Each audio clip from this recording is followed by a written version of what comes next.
2부 전쟁의 참상을 시로 읊다. 작은 제목 임진왜란이 일어나다. 이 무렵 일본에서는 도요토미라는 영웅이 나타나 여러 지호의 지방 세력을 통일했다. 국내 통일에 성공한 그는 오랜 싸움에서 얻은 지호들의 강력한 무력을 해외로 내보냄으로써 국내의 통일과 안전을 도모하고 대륙 침략을 꿈꾸었다. 그래서 도요토미는 스시마주 소 요시시게에게 명하여 조선이 일본에 사신을 보내도록 하여 서로 수호하라고 했다. 그는 조선과 동맹을 맺고 명나라를 칠 생각이었다. 스시마주에서는 조선 조정에 일본과 수호하고 통신사를 일본에 보내라고 요구해왔다. 조선 조정에서는 그제야 일본의 국내 정세가 바뀐 것을 알았으나 그의 서신에 오만무례한 구절이 있다고 해서 이를 거절했다. 도요토미는 스시마주를 통해 재차 교섭을 청하였고 교섭이 뜻대로 안되면 침략할 뜻을 나타냈다. 조정에서는 오랜 논의 끝에 일본의 실정과 도요토미의 속뜻을 살피기 위해 1590년에 정사 황윤길과 부사 김성일, 서장관 허성을 일본으로 보냈다. 이듬해 3월 통신사 편에서 보내온 도요토미 답세에는 명나라를 치기 위해 조선의 길을 빌려달라는 구절이었다. 침략하려는 뜻이 분명했지만 사신들의 보고는 서로 일치하지 않았다. 황윤길은 도요토미가 반드시 침략할 것이라고 했으나 김성일은 이에 반대하여 전쟁이 없을 것이라고 아뢰었다. 이렇게 되자 조정의 신하들 사이에서도 의견이 엇갈리게 되었다. 황윤길은 서인이었고 김성일은 동인이었으므로 이들의 지지 세력이 달라 국론이 통일되지 않은 것이다. 허균의 큰형 허성은 동인이었지만 당파에 휩쓸리지 않고 자신이 본대로 도요토미가 반드시 쳐들어올 것이다고 아뢰었다. 그러나 태평하기를 바라는 요행심 때문에 조정에서는 김성일의 의견을 따랐다. 허균은 임진왜란이 일어나기 전에 난리가 일어날 징조의 꿈을 꾸었는데 뒷날 그 이야기를 이렇게 기록했다. 내가 일찍이 꿈을 꾸면서 한 곳에 이르렀다. 황폐하여 아무도 오지 않고 들풀만 우거졌는데 눈 닿는 곳이 끝 없었다. 나무 하나가 있었는데 이런 글씨가 분명하게 씌어 있었다. 원한 맺힌 기운은 아득히 끝없이요. 산하가 한 가지 비치고 온 나라엔 사람도 없는데 하늘마저 달이 어둡네. 꿈을 깨고 난 뒤에 몹시 몸서리를 쳤다. 임진왜란이 일어나 서울과 시골에 핏물이 넘쳐 흐르고 건물들도 모두 불타버렸다. 이때에 이르러서야 이 시가 바야흐로 효험을 보였다. 허균뿐만이 아니라 앞을 조금만 내다볼 줄 아는 사람이라면 누구나 일본이 조선을 칠 것이라고 생각했다. 다만 당파 싸움 때문에 그것을 서로 이용하려고 했을 뿐이다. 그동안 일본에서는 계획대로 침략 준비를 진행시켰다. 임진년 1592년 4월 모든 사람이 설마하고 있었지만 도요토미는 15만 대군으로 원정군을 조직해서 조선을 침략했다. 4월 14일 고니시 유키나가를 선봉으로 하는 제1군이 부산에 상륙했다. 그 이튿날에는 송상인이 지키는 동래성이 함락되었다. 김해, 상주, 탄금대에서도 조선군사는 계속 전멸했다. 탄금대에서 신립장군마저 고니시의 군대에게 전멸당했다는 소식이 들어오자 서울의 인심이 극도로 흉흉해졌다. 선조는 마침내 신하들과 더불어 서울을 떠나 평양 방면으로 피난했고 두 왕자 임해군과 순하군을 한경도와 강원도로 보내어 군대를 모집해 했다. 그러나 민심은 벌써 정부에서 떠나 있었다. 선조가 피난 가는 길을 막으며 욕하는 사람들도 있었고 왕의 행차가 서울을 나서자마자 노비들은 관청에다 불을 질렀다. 자신들의 노비 문서를 맡고 있는 장례원과 행조 건물을 먼저 불지르고 다른 궁궐들도 불태웠다. 군대를 불러 모아 따르는 자들이 없었다. 허균 가족도 피난을 떠났는데 뒤에 서울은 곧 함락되었다. 5월 2일에 권희시 군대는 별다른 저항도 없이 서울을 손에 넣었다. 다시 군대를 둘로 나누어서 가토 기요마사는 한경도로 권희시는 평안도로 올라갔다. 허균은 호르머니를 모시고 만삭이 된 아내 김씨와 함께 피난길에 올랐다. 결혼 8년째인 그들에게는 어린 딸이 하나 있었다. 몸이 무거워 잘 걷지도 못하는 아내 때문에 피난길은 힘겹고 더디기만 했다. 한경도 쪽을 향해 가는 피난길에서 보이는 곳이라곤 황폐한 마을과 핏기 없는 얼굴들, 그리고 난리통에 더욱 기승을 부리는 관리들의 행패뿐이었다. 허균은 이러한 모습을 그대로 기록해서 고발했다. 민심이 떠난 정부를 비판하는 허균의 계획 정신은 이때부터 드러나기 시작했다. 기견 기록해서 보다. 해는 지는데 늙은 아낙네가 황폐한 마을에서 통곡하네. 엉클어진 머리엔 설이 내리고 두 눈동자는 흐릿하네. 사내는 빚 갚을 돈이 모자라 차가운 감옥에 갇혀있고 아들놈은 도위를 따라 청주 땅으로 향해 떠났다네. 집안은 난리를 겪느라고 기둥 석가래마저 다 불타버리고 자신은 숲속에 숨느라고 비 잠방이마저 잃어버렸네. 살림도 썰렁하고 살 생각마저 없어졌는데 광과 아저는 또 무슨 일로 이 집 대문을 두드리시나.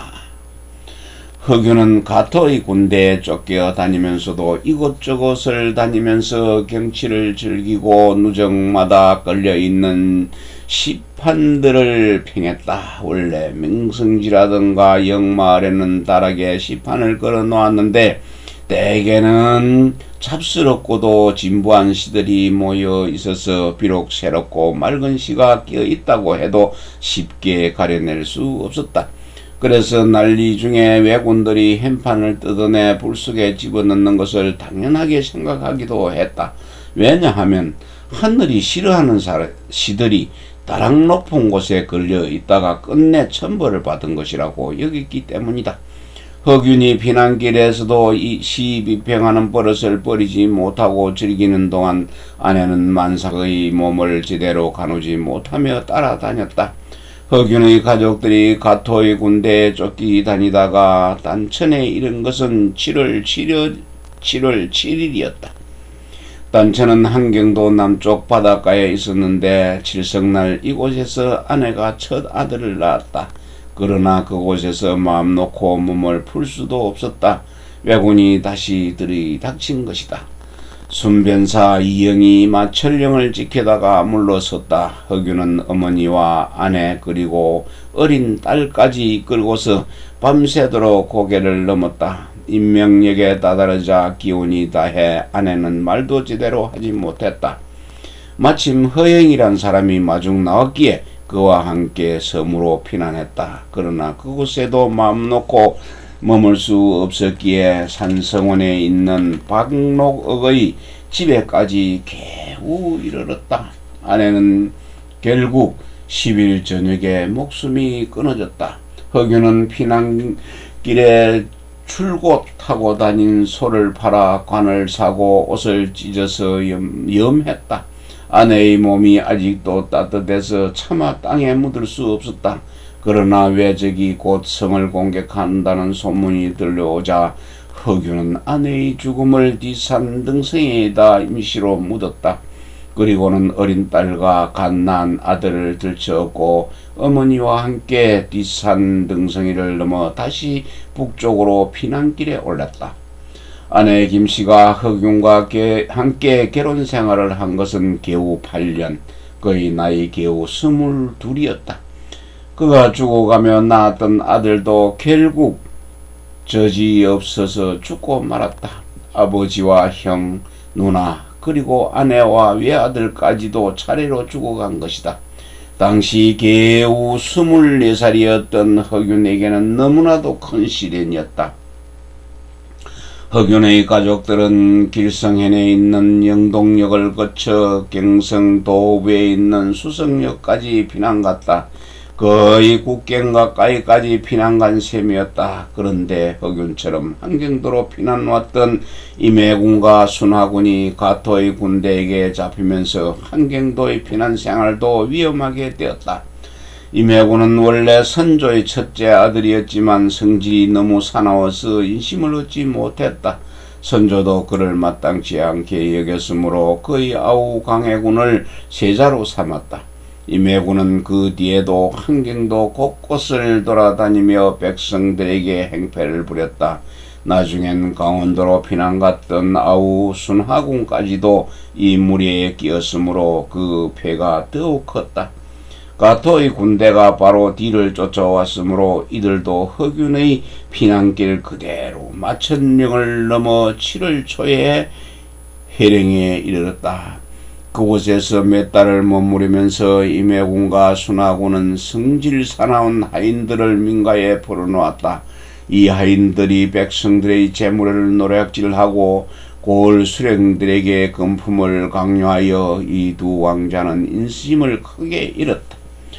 나라에서 아무런 준비도 못하고 이처럼 큰 난리를 만났으므로 백성들에게는 이미 조정과 왕실에 대한 존경심이 없었다. 그런데다가 임해군의 난폭한 행동을 보고는 더 이상 참지 못하고 반란이 일어났다. 이 반란의 주모자는 회령부의 아전 국갱인이었다. 그는 두 왕자와 여러 원로 대신 그리고 고을 부사와 그의 아내, 딸까지 수십 명을 묶었다. 그리고는 말을 달려서 적에게 통첩을 보내어 항복했다.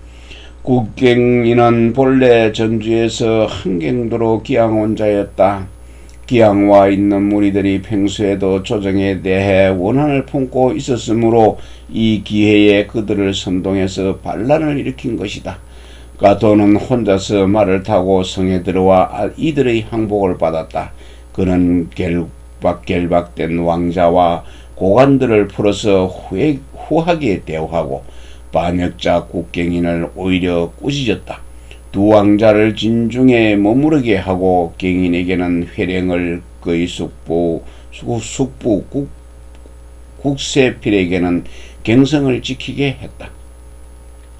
이들 외에도 적이 임명하는 배설을 받고 적을 위해서 성을 지켜주는 반역자들이 많았다.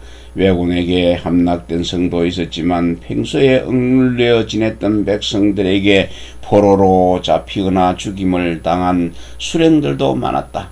한경도의 고을이 하나 둘 함락되거나 스스로 항복하자 그것도 마음 놓고 피난할 곳은 못 되었다.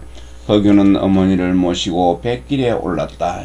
육지의 길은 다닐 수 없었기 때문이다. 가을 바람을 받은 배는 9일 뒤에 이미 외적이 거쳐간 강릉에 도착했다. 강릉엔 허균의 외갓집이 있었다. 나라를 지키기 위한 대책을 논하다. 허균은 강릉에서 피난 생활을 하면서도 혹시라도 다시 외란이 일어나면 강릉으로 피난 와서는 안 된다고 생각했다. 예전에 피해가 적었던 소문이 나면 좁은 지방에 너무 많은 사람들이 몰려들 테고 그렇게 되면 외적이 다시 쫓아 들어올 염려가 있기 때문이다. 그래서 관동 불가피난설이라는 글을 지었다. 아울러 다음번에는 북쪽에 있는 오랑캐가 쳐들어올 것이라고 예측했다. 그 내용을 담아 서면비로고라는 2권의 책을 지었는데 이 책은 지금 없어지고 서문만 남아있다. 이 글들과 백론에는 허균의 국방정책이 드러나 있다. 관동 불가피난 불가 피난설은 적극적인 국방정책이 아니라 강릉 피난생활에서 우러나온 단편적인 생각이다. 영동은 땅이 좁고 백성이 적어서 풍년이 들면 쌀이 흔하지만 조금이라도 태풍을 만나거나 가뭄이 들면 금세 기근이 든다. 외란이 일어났던 지난 계사년 1593년에 충주와 원주 두 골 사람들이 서로 강릉으로 피난와서 먹고 살다가 몇 달이 못되어 손님과 주인이 모두 곰핍해졌다. 나무 껍질을 벗기고 조개를 주어 굶주림을 겨우 때우다가 그것마저 떼지 못하면 서로 시체를 베고 죽어갔다.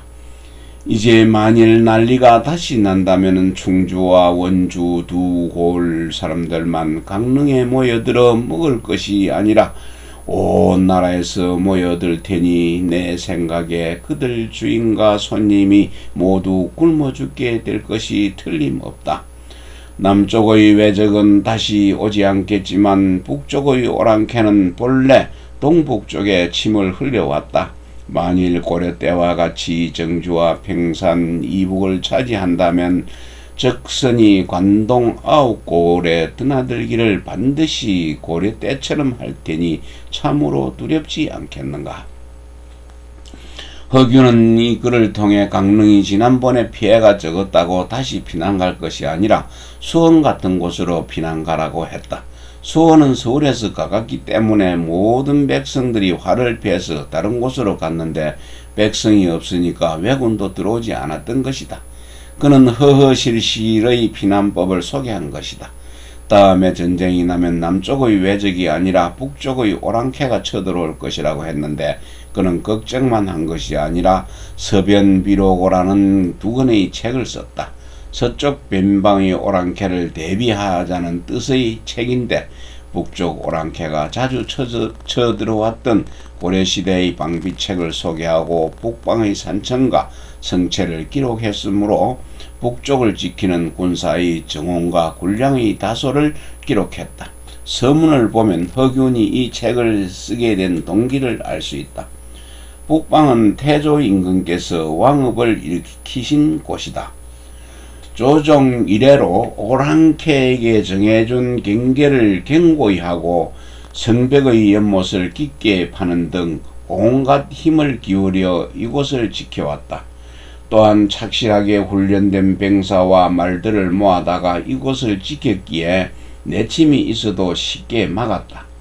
북쪽 오랑캐들은 구탈 국경에서 척후병들이 머무는 흙집이 제대로 이어지지 않아서 어쩌다 좀 도둑은 있었지만 큰 세력은 아니었다. 겨우 조그만 땅덩이를 다투는 정도여서 200년 동안 침입해왔다지만 우리나라에 큰 피해를 끼치지는 못했다. 줄임. 오늘날 가장 크고 심각한 근심거리는 서쪽에 있다.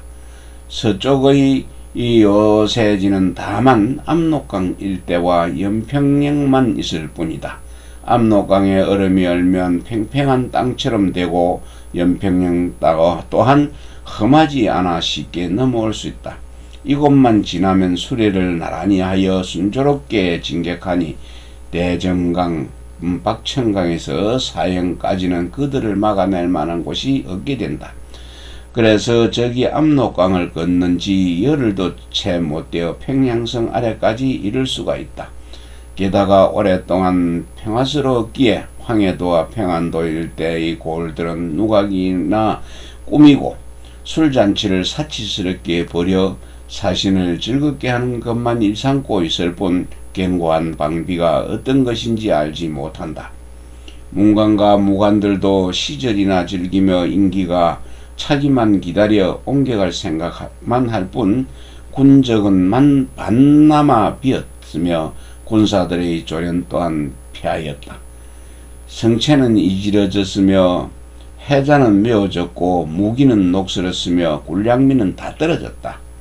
백성들의 살림살이는 관리들의 착취와 세금 때문에 어려워져 압록강변 6골의 백성 가운데 10중 8구는 내지로 유입되었다. 갑자기 위급한 상황이 생기면 흑담이 무너질 듯한 것이다. 그때에는 중국이 도울 것이라고 구차하게 바란다. 그러나 중국도 랑캐들의 사나운 반항이 벌써 근심거리가 되었다. 근래에는 만주의 여러 부족들이 날이 갈수록 창성해지고 날이 갈수록 주위를 정복하고 있다. 몇 해가 지나면 요동도 또한 달걀을 쌓아놓은 것처럼 위태롭게 될 것이다. 우리 서방이 다낭 같은 땅이 되는 것이다. 우리나라가 집밥을 피지 않으리라고 어찌 보장할 것이며 또한 중국이 와서 구원해 줄 것이라고 어찌 보장하겠는가. 내 일찍이 우리나라 역사를 살펴보니 요가 3번 합단 원나라 태조의 아우 합적원의 오세손이 한 번 쳐들어 왔으며 몽고가 6번, 홍건적이 2번 쳐들어 왔는데 이들 모두가 서쪽 국경을 통해서 들어왔다. 조선시대에는 이성계가 왕업을 일으킨 한경도와 압록강 상류 지역의 국방에 치중하였다. 세종대 여진족을 막기 위해 개척한 사군도 압록강 상류에 있었고 육진도 두만강 유역에 있었다. 사군과 육진을 개척한 뒤에도 여러 차례 여진족과 충돌이 있었으므로 이곳으로 부임하는 관원들은 자천되는 것으로 여겼고 광제로 이중 당하는 백성들도 몰래 내지로 도망왔다. 그러나 지행이 워낙 험하기에 방비하기도 쉬웠다. 이에 비해 압록강 하류의 의주 부근에는 성체도 튼튼하지 않게 쌓았으며 지행도 평탄해서 백성들이 몰려 살았다. 이쪽은 여진족이 많이 살지 않는 명나라 직할령이어서 국방을 걱정할 필요가 없었다. 명나라와 조선의 사신들이 오가는 길목이어서 허균의 지적대로 성체를 튼튼히 쌓기보다는 누각을 화려하게 지어서 그들을 접대하는 것이 일이었다. 그러나 국제정세에 밝은 허균은 명나라가 망할 것을 내다보았다. 지금같이 조선과 외교관계를 맺고 있는 명나라의 힘이 약해지고 이 지역의 오랑캐가 강해지면 바로 사신들이 오가던 길을 통해서 오랑캐가 쳐들어올 것이라고 경고한 것이다. 임진왜란 때 명나라가 도와주었기에 조정과 백성들은 다음 전쟁에도 명나라가 도와줄 것이라고 믿고 있었지만 허균은 명나라 자체의 전망이 위태하다고 보았다. 과연 허균의 지적대로 20여 년 뒤에 서쪽 오랑캐가 압록강을 건너 의주 쪽으로 쳐들어왔고 또 명나라는 아무런 도움도 주지 못했다. 이미 자기 나라도 지키지 못하게 되었던 것이다. 허균은 열흘도 못 되어 평양에 이를 것이라고 했는데 12월 9일에 압록강을 건넌 청나라 군사는 열흘 만에 서울까지 진격하였다. 허균은 정유재란 당시 병조에 배설하면서 여러 차례 서쪽 변방을 돌아다녔다. 명나라의 원군을 청하러 가기도 했고 사신을 맞으러 다니기도 했다. 남달리 국방에 관심이 있었던 그는 실제로 국경을 지키던 병사들에게 우리나라 국방의 문제점과 그 대비책을 물어보기도 하였다. 내가 서쪽 국경을 떠나든 지 12년이나 되었기에 일찍이 그곳 산천에 대하여 좀 알고 있다. 또 늙은 장교나 퇴역한 병졸들에게 그곳 생활은 편한지 정세는 어떠한지에 대해서 묻기도 했다. 그러자 그들이 한 가지로 대답했다. 조정에서는 유능한 인재를 택해서 그에게 병사를 맡겨 선비건 천민이건 가리지 말고 군대에 예속시키며 늙은이나 어린이들은 군량미 보급을 돕게 해야 한다. 또 계략이 있는 자들을 뽑아서 압록강에 연한 각 고을을 다스리게 하여 복록을 넉넉히 주고 성체를 수선하는 책임을 져야 한다. 그 다음엔 산마루와 좁은 곳에 파수대를 설치해야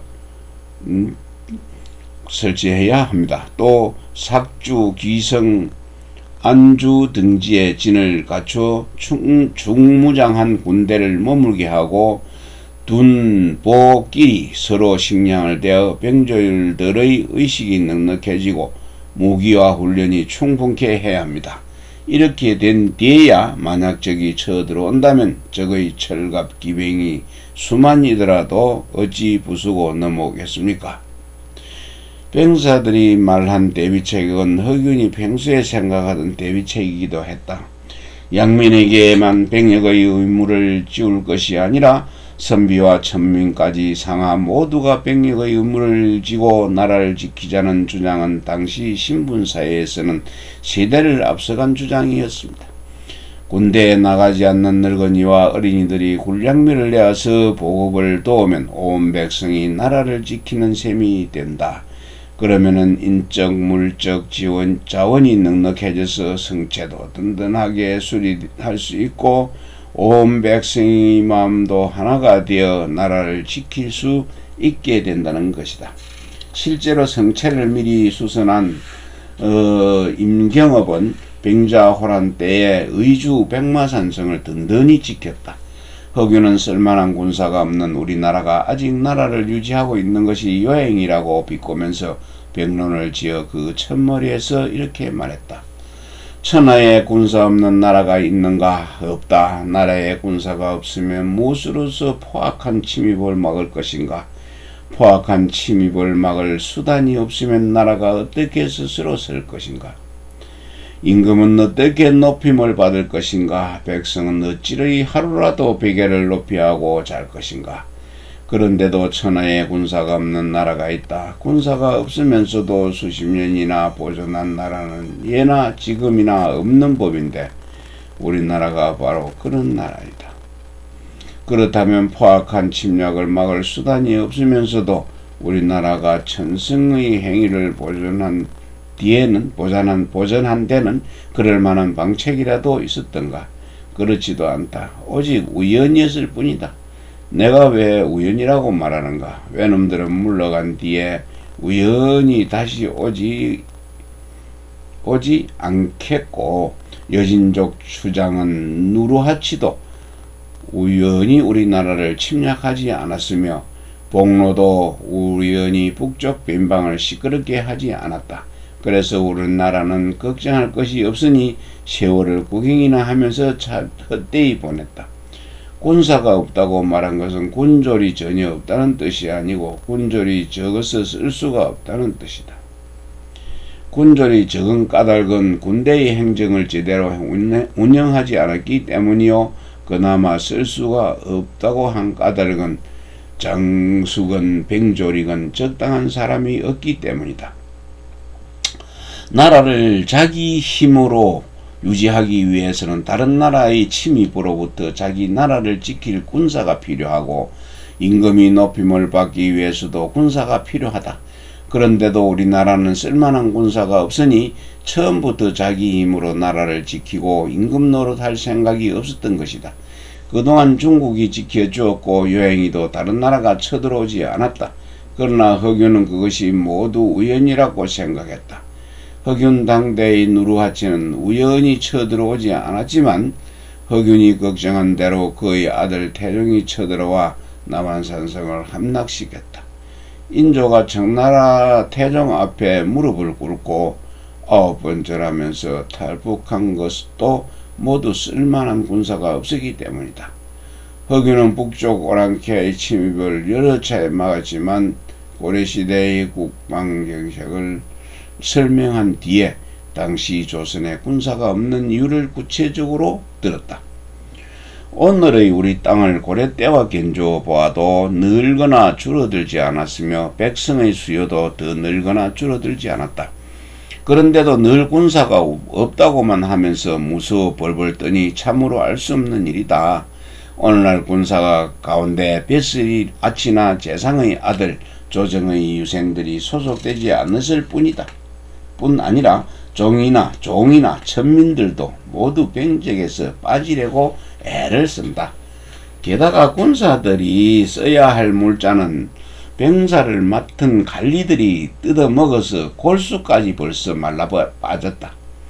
병시에 잘 먹이고 잘 입혀서도 난리를 만나 죽음을 무릅쓰고 적을 막으라고 책임지게 하면 달아나서 살기를 구하는 자가 있는 법이거늘 하물며 모질게 부려먹기만 하다가 죽을 곳으로 몰아넣는다면 그들이 뿔뿔이 흩어질 것은 뻔하다.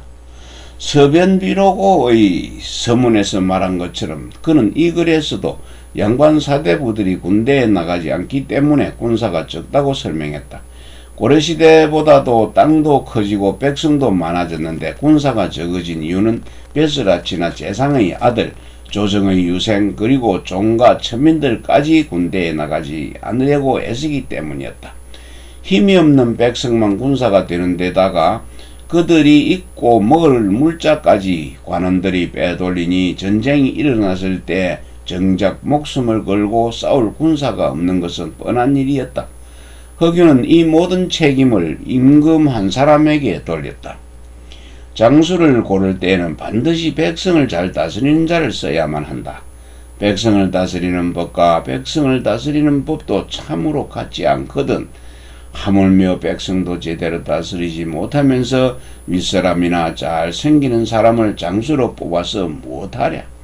그러므로 이런 자들이 한번 장수가 되었다가 난을 만나면 손발을 어떻게 놀려야 할지도 모른다. 적을 바라보기도 전에 먼저 무너지니 모두가 이 모양이다. 아, 이런 장수가 이런 군사를 거느리고 있으니 군사가 없다는 말이 옳은 것이요. 그러고도 이 나라가 나라꼴을 하고 있는 것 또한 우연이다. 그렇다면 어떻게 해야 이런 폐단을 고칠 수 있을까?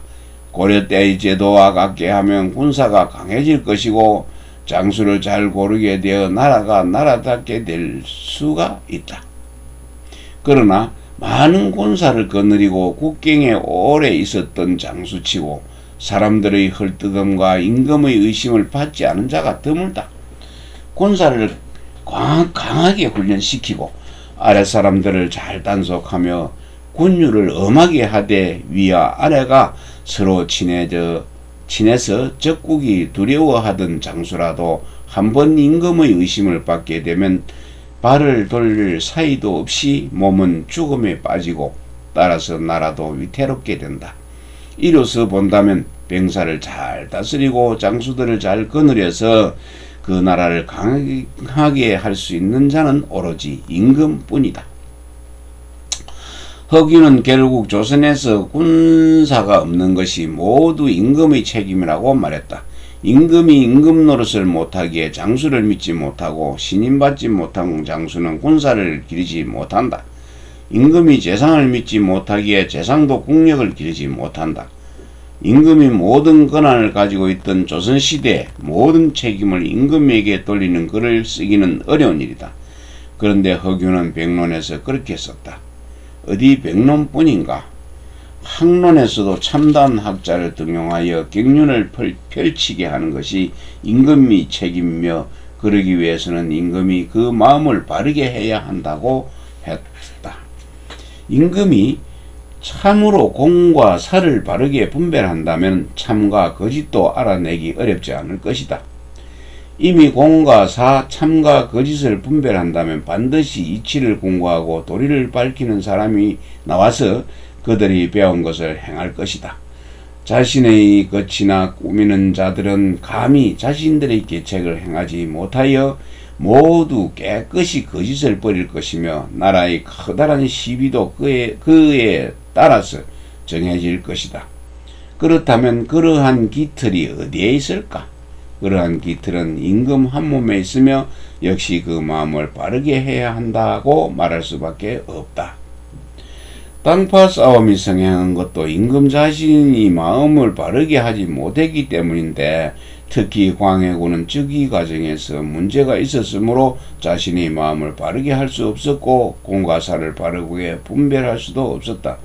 그렇기에 참다운 신하가 거짓 신하를 알아낼 수 없었던 것이다.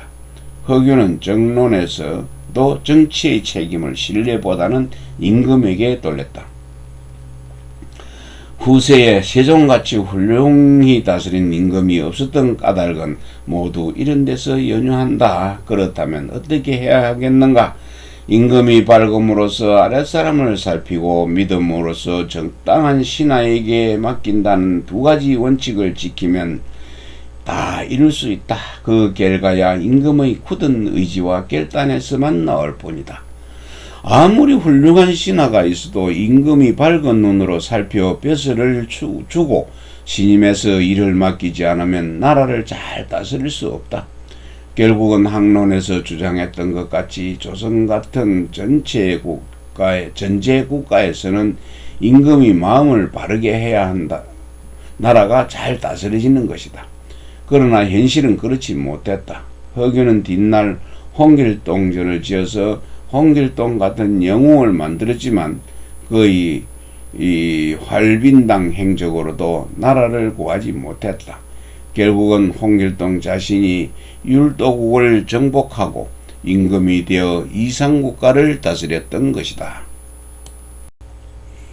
전쟁의 아픔을 딛고 허균은 한경도에서 피난 오는 길에 강릉 사촌에다 배를 대었다.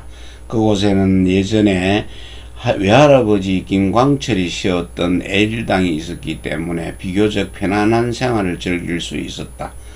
또한 그곳에는 교산이라는 나지막한 야산이 있었는데 굴곡지고 물의 행세가 깊어서 예로부터 그곳의 전기를 타고 특이한 사람들이 많이 태어났다. 허균의 외할아버지가 집을 지은 곳은 바닷가에서 가장 가까운 데였기 때문에 새벽에 일어나 창을 열고 해 뜨는 것을 즐겨보았다고 한다. 또 어머니를 이곳에 모셔놓고 즐거운 나날을 보냈으므로 그 집에다 에일이란 이름을 붙였다. 어머니를 모시고 사는 하루하루가 즐거우면서도 어머니께서 늙어가는 하루하루가 아쉽다는 뜻이 담겨있다. 명나라에서 사신으로 왔던 오희맹이 큰 글자로 현판 글씨를 써주고 공룡갱이 시를 지어주었다. 이름난 사람들이 이에 하답하자 에일당은 곧 강릉에서 유명한 곳이 되었다. 그러나 허균이 찾아온 에일당은 예전의 모습이 아니었다. 집을 지은 지 벌써 50년이 훨씬 넘었고 이곳에서 살던 외할아버지가 세상을 떠난 지도 43년이나 되었다. 그동안 뜰에 우거진 풀을 베지 않아서 담쟁이가 이리저리 얽혔고 자풀들이 더부룩했다. 울타리는 무너지고 집은 다 쓰러져 갔다. 벽은 벌어지고 그 위에 걸어두었던 시판들도 반이나 없어졌다. 비가 새서 대들보가 썩었으며 난간과 창살은 뜯겨 있었다. 예전의 아름다운 모습은 찾아볼 수 없었다. 허균의 어머니 김씨가 이를 보고 울음물을 터뜨렸으므로 허균은 종들을 재촉해서 청소했다.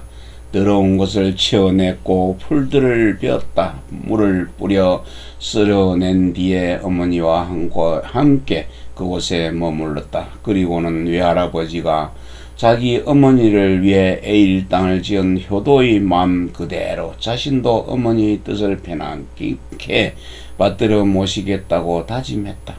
그는 에일 땅 길을 지어 이러한 뜻을 뒷사람에게 전했다. 그러나 해가 바뀌면서 허균은 차츰 서울에 있는 집이 그리워졌다. 즐겨 읽다가 내버리고 온 책들, 지금은 가볼 수도 없는 아버지의 무덤, 허균은 이런 것들을 생각하면서 8수의 절구를 지었다. 피지 영각 8절이네요. 내 집은 장릉 땅 작은 저자 동쪽에 있건만 몇 칸 초가집을 한 해 남짓 비워두었네. 찌를 붙인 만건의 책들은 어디로 갔으려나. 도랑속이 아니면 땅속이 묻혔을 테지. 또 한수. 아버님의 무덤은 한강 옆에 있으니 해가 바뀌었고 그 누가 돌봐주랴. 서쪽 멀리 가려나무 숲을 애타게 바라보다가 날 저문 하늘 끝에서 눈물로 수건 가득 적시네. 허균은 내일 땅에 엎드려서 밤낮으로 글공부를 했다. 아내마저 없었기에 책 읽기에만 마음을 쏟을 수 있었다. 교문함에 올라 동해를 바라보며 가슴에 가득 맑은 공기를 들이쉬기도 했다. 어쩌다 틈이 나면 외사촌들과 방곡서원을 찾아가 논일기도 했다. 방곡서원은 외갓집의 서재인데 경치 좋은 산속에 천여 권의 책이 간직되어 허균이 피난 와중에도 즐겨던 곳이다. 허균은 방곡서원기를 지어 그런 즐거움을 기록했다. 고향 강릉에서 허균은 전쟁의 아픔을 잊고 글을 지으며 몇 년 동안 살았다. 허균의 첫 저서 학산초담. 1593년 10월에 허균은 학산초담을 지었다.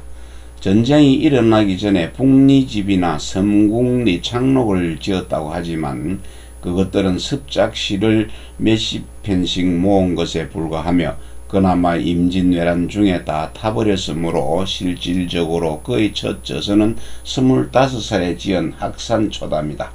학산초담은 108개의 이야기로 되어 있는데 그 가운데 시하와 시평이 99개이다. 여기에는 주로 허균이 살았던 선조대 시인들에 대한 시평이 실려 있다.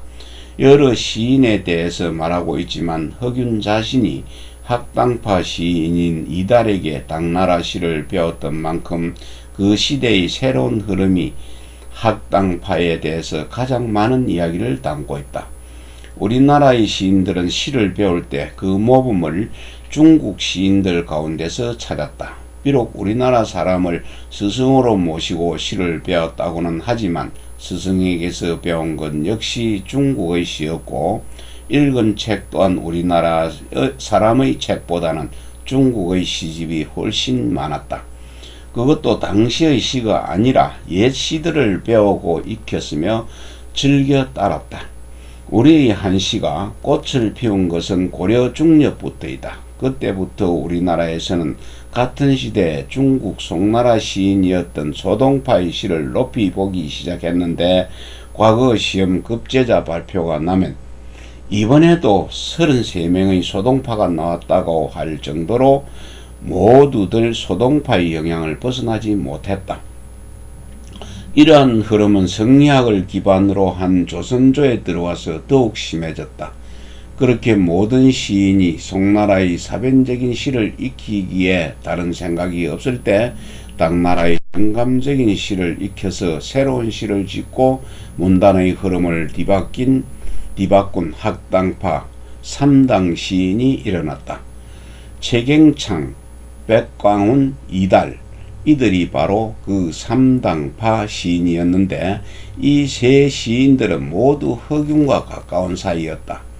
누이 난설어는 이들을 위해서 시를 지어주기도 했으며 작은 형 허봉은 이들과 가장 가까운 벗이었다. 허균은 스승 이달을 통해서 이들에 대하여 많은 이야기를 들었다.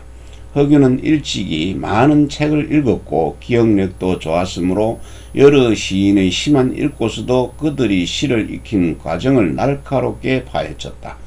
또한 당나라의 시가 송나라의 시보다 뛰어나기 때문에 송시만 배우면 병폐가 생기지만 당시를 제대로 익히면 시의 경지가 높아진다고 학산초담에서 밝혔다. 학산초담에 가장 많이 나오는 사람은 작은 형 허봉이고 그 다음으로 3당 시인과 난설은이다. 그 밖에도 이주 김정에서부터 노예 백대봉에 이르기까지 학당파의 시평 및 시화가 중심을 이루고 있다. 허균은 뒷날 전라도 함렬현으로 귀양가 있으면서 무료함을 메우기 위해서 성수시화를 지었다. 이 책은 신라의 최치원부터 허균 당시의 시인에까지 이르는 비평을 담고 있다. 학산초담이 이 선조대 중심의 공시적인 시화라면 성수시화는 신라부터 선조 때까지의 통시적인 시사이다. 학산초담에서 당시대에 치우친 점을 보완하기 위해서 성수시화를 지은 것이다. 그러나 예리한 비판이라든가 갑절을 넘어서는 분량 등으로 미루어 볼 때 질적으로나 양적으로나 학산초담이 더 뛰어나다고 할 수 있다. 학산초담을 쓴 때에는 생원시 합격한 뒤요 문과에 급제하기 직전인 만큼 그가 점차 전성기로 올라가는 과정에 있었지만 성수시화를 쓴 때에는 형벌을 받고 기양을 가 있는 불우했던 기간인 만큼 이 두 시화가 나오게 된 배경이 각기 달랐고 따라서 저술에 임하는 마음가짐도 달랐기 때문이다. 25살의 청년이 참고 자료도 없는 피난살이 와중에 자신의 기억력 하나에만 의지해서 이토록 예리한 시화를 쓸 수 있었다는 점이 놀랍다. 지금도 이 두 책은 조선시대 시인들을 평가하기 위한 자료로 가장 많이 쓰이고 있다. 허균은 학산초담에서 자기의 스승 이다를 변호했다. 세상 사람들이 그의 시는 꽃이었고 열매가 병들었다고 하는 말을 듣고서 몇 편의 시를 예로 들면서 그의 참다운 시 세계를 드러내 보여준 것이다. 그런데 당시에 박이업이라는 사람이 허균의 시를 흉내내어 짓고 돌아다녔으므로 허균은 자신의 시에 대한 변명도 해야 했다. 박이업은 허균보다 한 살 아래였는데 시와 문장에 능했으며 성품이 경박해서 기생집에도 잘 돌아다녔다. 일찍이 허균의 글씨와 시짓는 법을 흉내내어 이르는 곳마다 벽에 글을 썼고 나중에 사람들이 와서 보고는 반드시 허균의 시일 거라고 생각하면서 비웃었다고 한다.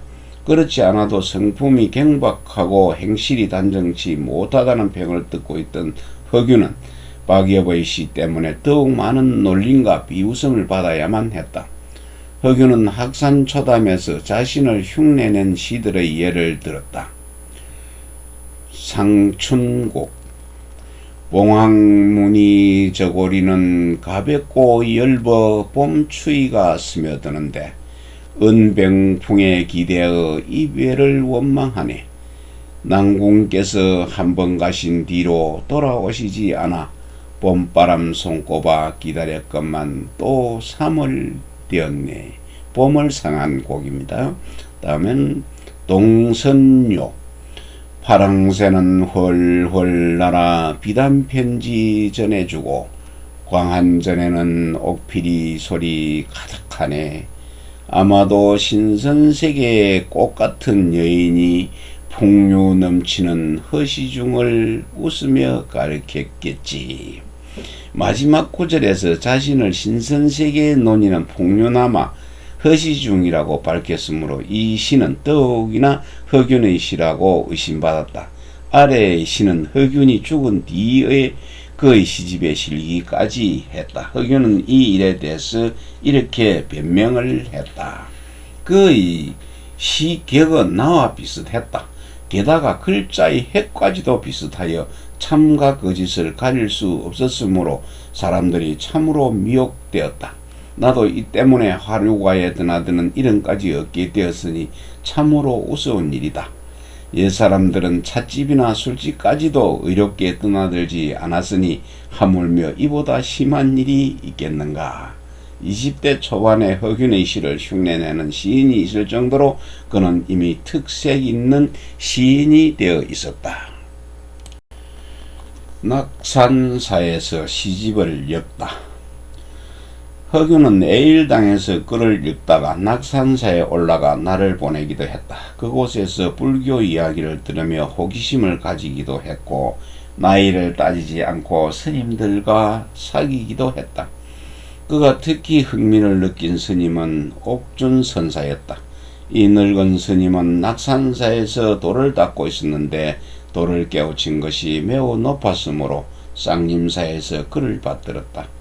그러나 자질구레한 행동규범에 얽매이지 않았으므로 사람들이 그를 등음봉조사에 견주었다. 그가 평생토록 좋아하는 것이 4가지 있었다. 술 마시기, 말타기, 활 쏘기, 장기 두기 등의 노름들이다. 그는 속세의 사람들보다도 이런 노름들을 더욱 즐겼다. 옥준선사는 그 고을의 기생 양대월과 정을 통하기까지 했다. 스님의 자비가 변하여 참다운 사랑이 되었고 선을 하던 자리가 바뀌어 침상이 되었다. 허균은 그래서 옥준선사의 즐거움 가운데 색을 즐기는 것이 더 늘었다고 놀리면서 옥준선사 오기가를 지어서 그에게 주었다. 그토록 뛰어난 풍류가 아까우니 속세로 돌아와 산에 아이나 낳고 살면서 마음껏 술을 마시며 산의 대장부의 포부를 펴보는 것도 나쁘지 않는다고 하며 환속을 권하기까지 했다. 옥준선사 오기가는 5~5가지의 즐기는 노래네요. 그렇지만 아직까지 허균이 불교에 귀한 것은 아니었다. 스님들의 사람됨이 좋고 절간의 분위기가 좋아서 절에 머물렀을 뿐이지 불교가 인간을 구원해주지는 못한다고 생각했다. 낙산사에는 장삼 대신에 갑옷을 입고서 평양선 탈환에 앞장섰던 휘상인 같은 스님도 있었다. 그러나 그가 장부의 뜻을 버리고 다시 불교로 돌아왔으므로 허균은 무척이나 아쉬워했다. 불교가 청혼의 푸른 꿈을 이루어줄 수는 없다고 생각했기 때문이다. 허균은 어려서부터 시 짓는 법을 알았다. 송곡에게 200의 시를 배웠으며 작은 행에게선 당나라의 시와 한태지, 소동파의 글을 배웠기 때문이다. 임진왜란의 소용돌이 속에서 허균은 두보의 시를 읽으며 공부했다. 시를 배운 지 12년 남짓되자 자신의 성정을 읊을 정도가 되었으며 그 가운데는 남들이 즐길 만큼 아름다운 글도 있었다. 그래서 그것을 책으로 묶었다. 전쟁이 나기 전에 지은 습작시들을 모아서 북리집과 섬국내창록을 엮었지만 난리통에 모두 불타버렸고 강릉에 이르러서 감호집을 지었지만 그것도 친구가 보겠다고 빌렸다가 갔다가 잃어버렸다. 낙산사에 있는 동안 시를 새로 짓기도 하고 예전에 지었던 시들을 외워 기록하기도 했다. 지었던 시들은 많았건만 10 가운데 7, 8번 벌써 잊혀졌다. 세월이 흐를수록 차츰 더 잊혀질 것 같았다. 그래서 생각나는 대로 책자에다 기록했다. 지은 날짜의 앞뒤를 가리지 못한 채 한 권의 시집으로 묶은 것이 교산억기시다. 현재 남아있는 허균의 문집은 성소부부고 건 1권에 1597년에 지은 정유조천록부터 실려있고 그 이전에 지은 시 가운데 남아있는 것은 교산억기시에 실린 것이 전부이다. 1595년 가을 낙산사에서 허균의 구촌 조카 사이 최정립이 교산억기시의 초본을 베껴 전해지기 시작했는데 그 뒤 2년 동안의 시가 뒷날 덧붙여져 재편집되었다. 지금 규장각본 성소부부고에는 교산억기시의 시 154편이 실려있는데 북리의 세태를 읊은 시나 강릉의 모습을 읊은 시들이 많아서 북리집이나 감호집 같은 초기 시집에 실렸던 시들을 허균이 기억나는 대로 교산억기시에도 실었음을 알 수 있다. 그 밖에 과거에 급제하고 예문관 검열이 되어 궁궐에 들어가던 날의 시를 비롯해서 동료들과 주고받은 시들도 몇 편 실려 있는 것을 보아 1597년 즈음에 지어서 금문작고에 실었던 시들도 일부 교산억기시에 들어왔음을 알 수 있다.